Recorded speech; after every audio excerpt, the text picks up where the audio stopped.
मोतियन भरे भरे खार गोबर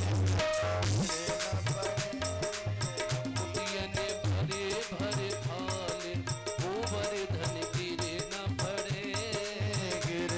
पड़े गोपाल गोबर धन गिरे न पड़े गोपाल गोबर धन गिरे न पड़े। भगवान ने गिरिराज पर्वत को उठा रखा है, आपसे ताली भी नहीं बजती। ये हाथ में कोई चोट लगी है क्या? तो दोनों हाथ उठाइए और ताली बजाइए।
राजा इंद्र ने कोप कियो है, राजा इंद्र ने कोप कियो है, बरसे मूसलधार, बरसे मूसलाधार, गोबर धन गिरे न पड़े, गिर न पड़े गोपाल गोवर्धन गिर न पड़े।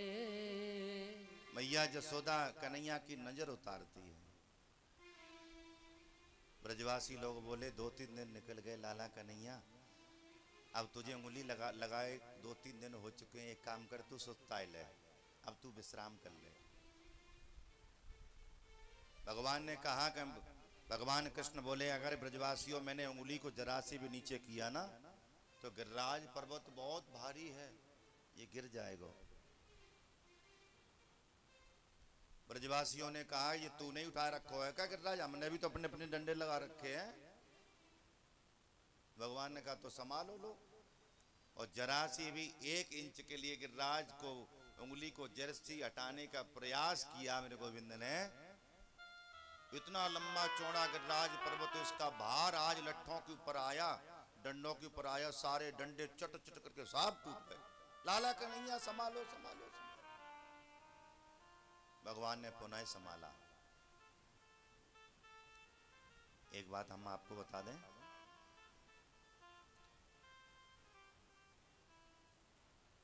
भगवान ने इतना लंबा चौड़ा पर्वत अपनी उंगली पर धारण कर रखा है,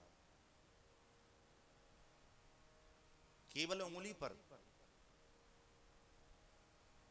आप 5 किलो का पत्थर ही उंगली पर धारण करके बता दो।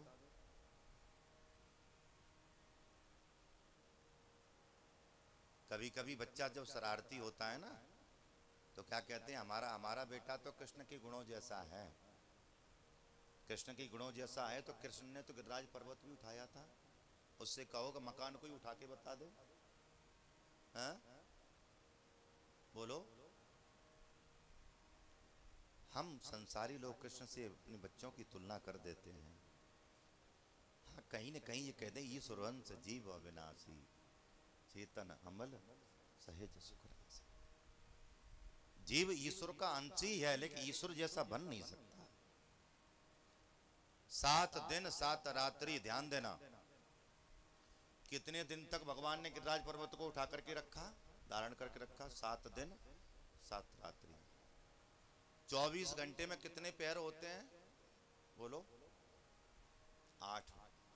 4 पैर का दिन होता है और 4 पैर की रात्रि होती है। अर्थात 7 दिन 7 रात्रि गिरिराज पर्वत उठाया। 8 का गुणा 7 में कर दो, कितने हो जाते हैं बोलो?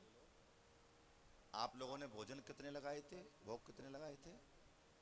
56। अर्थात भगवान कहते हैं कि जो मुझे एक प्रसाद भी कोई चढ़ाता है तो उसका मैं एक भार उठाता हूं। 56 भोग लगाए हैं तो 56 प्रहर तक, यानी 7 दिन 7 रात्रि भगवान ने भक्तों की रक्षा के लिए इस गोवर्धन पर्वत को धारण कर रखा। 56 प्रहर 7 दिन 7 रात्रि गिरिराज पर्वत को स्थापित कर दिया। और यहां ब्रजवासियों को सुखदेव मुनि कहते हैं, परीक्षित आज पक्का भ्रम हो गया कि ये कृष्ण कोई साधारण नहीं है। ये कृष्ण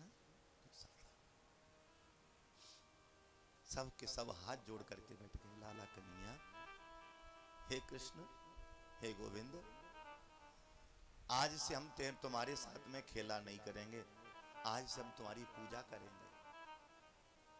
पदमंगल से कहा जा अगरबत्ती लेके आ, दो दीपक लेके आ। भगवान बोले क्या करोगे? तेरी आरती करेंगे, तेरी अगरबत्ती तो पे अगरबत्ती लगाएंगे, प्रसाद चढ़ाएंगे। गोविंद बोले तुमने ऐसा क्यों समझा? लाला कन्हैया, इतना लंबा चौड़ा गिरिराज पर्वत तूने अपनी अंगुली पर धारण कर रखा, ये तो भगवान ही कर सकता है, कोई साधारण व्यक्ति नहीं कर सकता। ब्रजवासी लोग कहते हैं लाला कन्हैया आज मैं समझ गया कि तो साक्षात भगवान है, ये तो तेरी भगवत्ता है जो हम सबके साथ में लीला तू कर लेता है।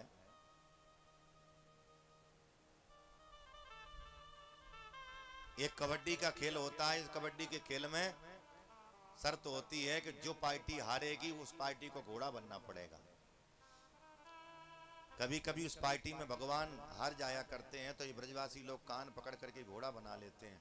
वहां भगवान ने, मेरे गोविंद ने कई बार कहा मैं भगवान हूं, तो ब्रजवासी लोग कहते हैं खेलत में को काको को सैया। लेकिन आज कह रहे हैं लाला कन्हैया, वहां तूने कितने बार कहा तब हमने तेरी बात नहीं मानी, लेकिन आज हम समझ गए तू साक्षात भगवान है, हम तेरे संग खेलेंगे नहीं, आज से तेरी पूजा करेंगे। भगवान ने देखा कि अगर ब्रजवासियों ने ये समझ लिया कि मैं भगवान हूं, बात नहीं, तो लीला अधूरी रह जाएगी।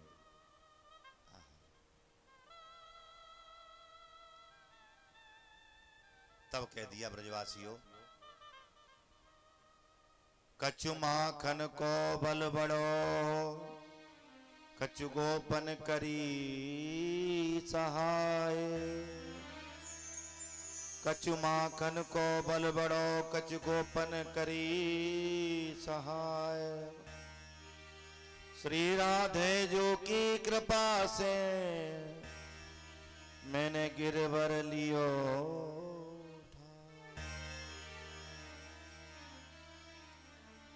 कछु तो मैया के घर में मैंने माखन खायो बाका बल, कछु माखन को बल बढ़ो, कछु गोपन करी। यहां मैं 2 मिनट आप लोगों पर प्रकाश डालूंगा।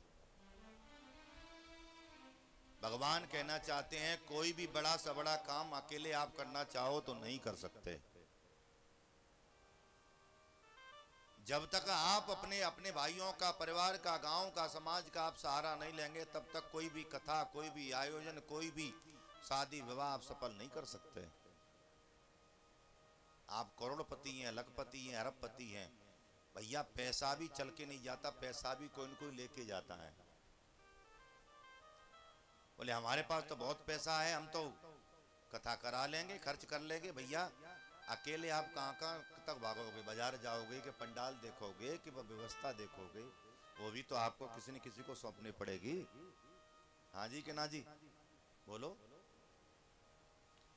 आज ये कथा हो रही है तो कोई एक व्यक्ति थोड़ी करा रहा है, पूरे ग्राम सभा की है, पूरी खेड़ा बुजुर्ग की।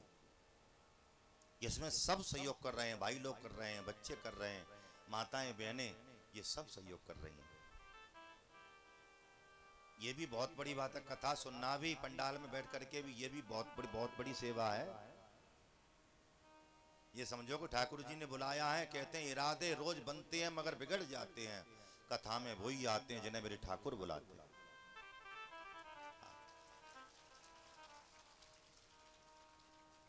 कितने लोग गांव में ऐसे होंगे जो कूलर चला के सो रहे होंगे, है ना? कोई पंखा चला के सो रहा है, कोई कूलर चला के सो रहा है। कितने लोग दाएं बाएं आगे पीछे बैठ करके ताश खेल रहे होंगे। कितने लोग चिलम लगा रहे होंगे दाएं बाएं बैठ करके, है ना?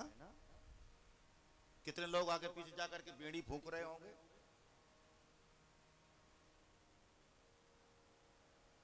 लेकिन कहने का मतलब इतना है बंधुओं,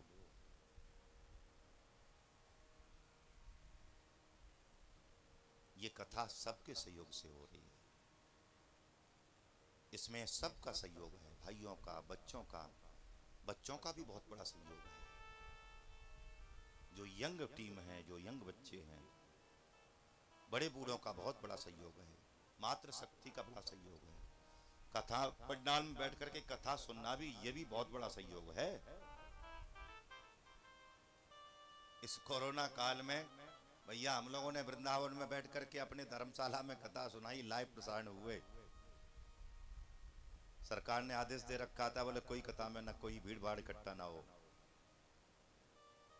कितने लोगों के फोन आए, बोले गुरुजी हम आना चाहते हैं। भैया मत आओ, मत आओ, आप घर बैठ करके ही अपने इस कथा को सुन लो, क्योंकि जान है तो जहान है, जान है तो जहान है।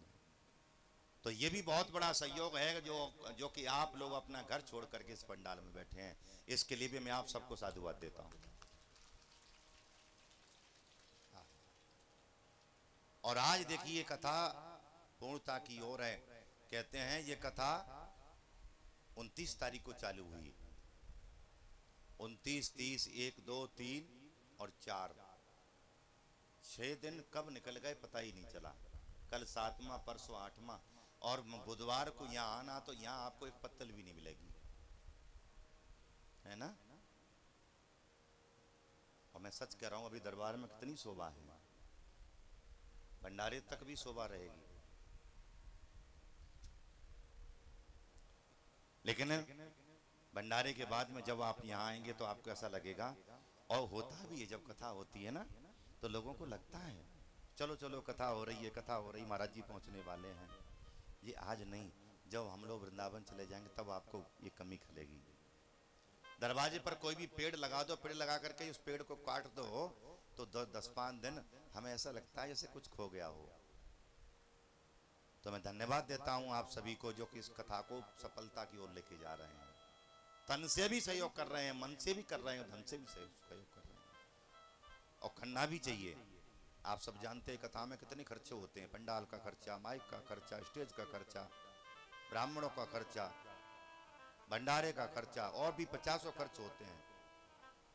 तो भैया मिलजुल करके हम चाहते हैं कि अगर आपका कोई विरोधी भी हो, मैं मैया से ये की प्रार्थना करेंगे कि गांव में अगर कोई विरोधी भी हो तो भैया उससे भी हाथ जोड़ कर मैं निवेदन करता हूँ, भैया कथा तो ठाकुर जी की होती है, आप आइए कथा में, हम आपका स्वागत करते हैं, हम आपका स्वागत करते हैं, आप आइए।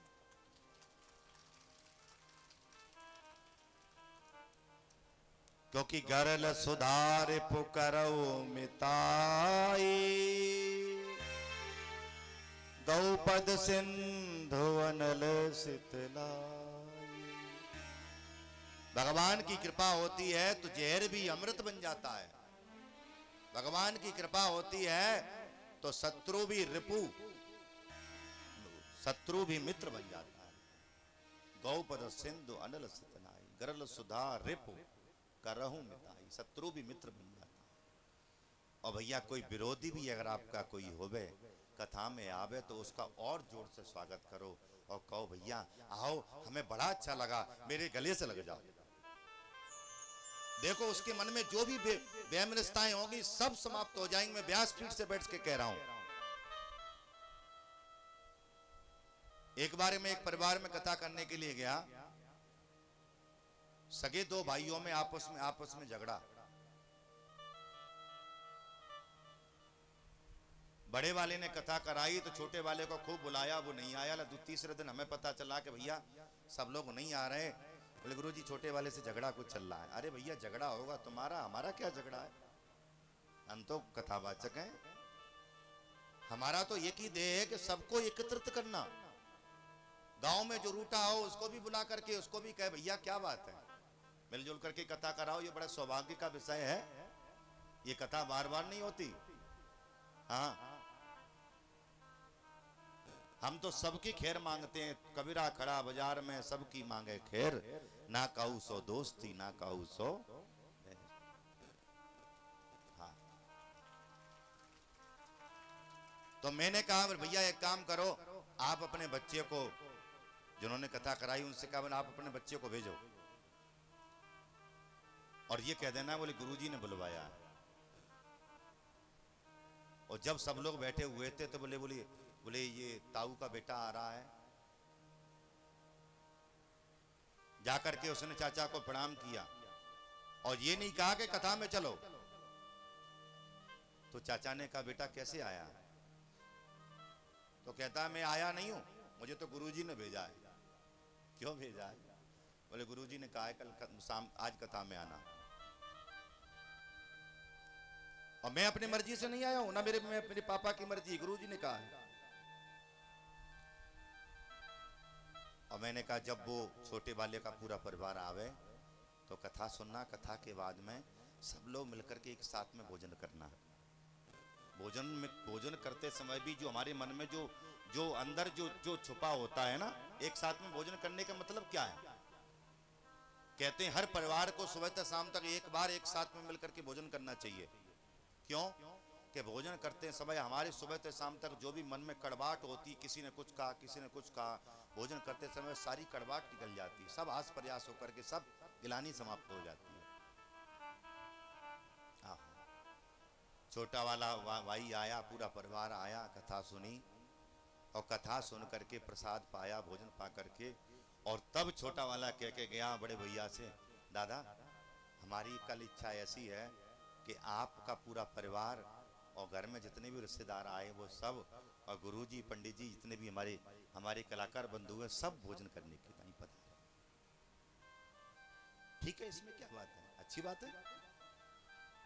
फिर दूसरे दिन बढ़िया छोटे वाले के यहाँ भोजन हुआ, खूब हास प्रयास हुआ, और भैया किसी ने एक दूसरे से माफी नहीं मांगी और समझौता भी हो गया और भाईचारा भी बन गया। किसी ने माफी भी नहीं मांगी। कथा जीव को जोड़ती है, तोड़ती नहीं है।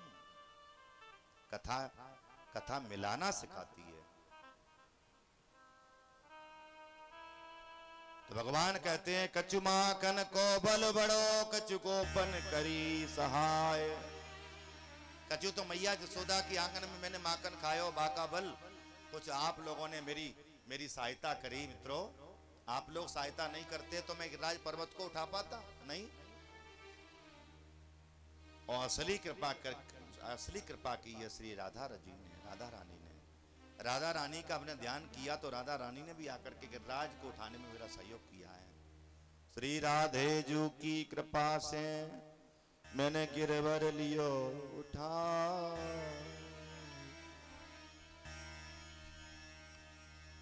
कहते हैं भागवत में कहते हैं राधा ही कृष्ण है, कृष्ण ही राधा है।